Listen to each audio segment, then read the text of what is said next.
ICC champions ટ્રોફીની ભારતની બીજી match આજે ભારત અને પાકિસ્તાન વચ્ચે છે।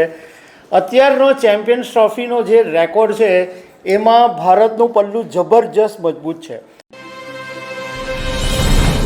નમસ્કાર। 23 ફેબ્રુઆરી રવિવાર આજનો દિવસ ભારત માટે બહુ જ મહત્ત્વનો દિવસ છે।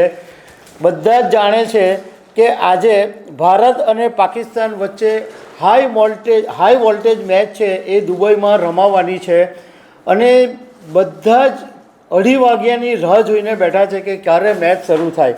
અને આ ભારત અને પાકિસ્તાનની મેચ એવી હોય છે કે દુનિયામાં કોઈ પણ ટીમ જો સામસામે ટકરાય આટલો બધો ક્રેઝ કોઈ પણ મેચ માટે હોતો નથી અને એટલા માટે જાણી જોઈને રવિવારના દિવસે જ ભારત પાકિસ્તાનની મેચ રાખવામાં આવે અને બિઝનેસની પણ આની અંદર સૌથી વધારે કમાણી થતી હોય છે।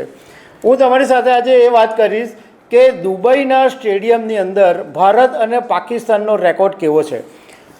મારું નામ રાજેશ શાહ છે અને તમે જોઈ રહ્યા છો ગુજરાતના સૌથી મોટા ડિજિટલ ન્યૂઝ પ્લેટફોર્મ ખબર છે.com। આઈસીસી ચેમ્પિયન્સ ટ્રોફીની ભારતની બીજી મેચ આજે ભારત અને પાકિસ્તાન વચ્ચે છે। અત્યારનો ચેમ્પિયન્સ ટ્રોફીનો જે રેકોર્ડ છે એમાં ભારતનું પલ્લું જબરજસ્ત મજબૂત છે, કારણ કે ભારત બાંગ્લાદેશ સામેની મેચ હમણાં જ જીત્યું સારી રીતે અને હવે બીજી મેચ પાકિસ્તાનની સામે છે, જ્યારે પાકિસ્તાન ન્યૂઝીલેન્ડ સામેની જે એક મેચ રમ્યું એ હારી ગયું છે। તો એ રીતના જોવા જઈએ તો ભારતનું જે ફોર્મ છે એ જબરજસ્ત મજબૂત છે। બીજું કે દુબઈની અંદર આ મેચ છે અને આજે 2:30 વાગે મેચ શરૂ થશે। તો આ જે સ્ટેડિયમ છે એની જે પ્રેક્ષકો બેસવાની કેપેસિટી છે એ 25,000ની છે, પરંતુ એટલી બધી ડિમાન્ડ હતી તો આઈસીસીએ આની વ્યવસ્થા ગોઠવીને 30,000 ટિકિટોની વ્યવસ્થા કરી અને 30,000 લોકો બેસે એવી વ્યવસ્થા કરી, પરંતુ 30,000 5,000 વધારે બેઠકની વ્યવસ્થા કરી તો એ આખું સ્ટેડિયમ ફૂલ થઈ ગયું છે।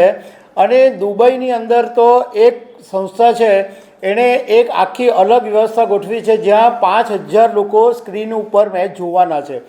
આ તો થઈ દુબઈની વાત, પરંતુ આ સુરતમાં વાત કરો કે અમદાવાદમાં કે બોમ્બેમાં બધી જ જગ્યાએ ભારત પાકિસ્તાન મેચનો એટલો જબરજસ્ત ક્રેઝ છે કે અહીંયા બી ઘણા બધા થિયેટરોની અંદર સ્ક્રીન અને ઓપનની અંદર આ બધી મેચો જોવાની વ્યવસ્થા રાખવામાં આવી છે। હવે અત્યાર સુધીમાં દુબઈમાં જે રેકોર્ડ છે એમાં દુબઈમાં ભારત ટોટલ 7 મેચ રમ્યું છે, એમાંથી 6 મેચ જીત્યું છે અને પાકિસ્તાન સામે 2 મેચ રમ્યું અને બંને મેચ ભારત જીત્યું છે। એટલે આપણે તો એવી જ આશા રાખીએ કે ભારત આજે આ ત્રીજી વખત પાકિસ્તાનને ધૂળચાટું કરી દે।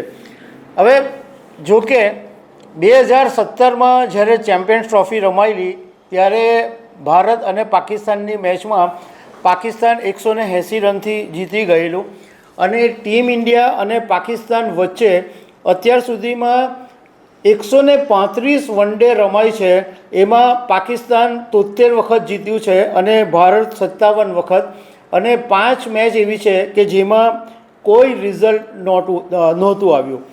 ચેમ્પિયન્સ ટ્રોફીમાં 5 વખત મેચ રમાઈ છે ભારત અને પાકિસ્તાન વચ્ચે, એમાં પાકિસ્તાન 3 વખત જીત્યું છે અને ભારત 2 વખત જીત્યું છે।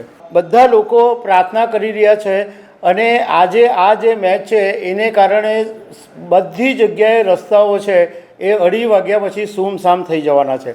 તો દર્શક મિત્રો, આવી અનેક વાતો સાથે અમે તમને મળતા રહીશું। Thank you very much.